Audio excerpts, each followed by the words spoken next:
From Sooner Standards, Documenting Programs of Increasing Complexity, a complete Grade 7 computer science unit for Oklahoma Standard 7.AP.PD.05. Students learn to document text-based programs of increasing complexity in order to make them easier to follow, test, and debug.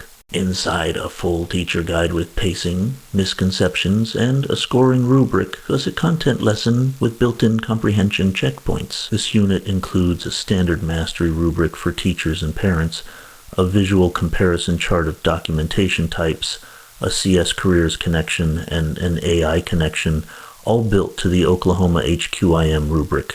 Plus a 10-question assessment with answer key, group and individual activities, vocabulary puzzles, a family letter, and a certificate of achievement.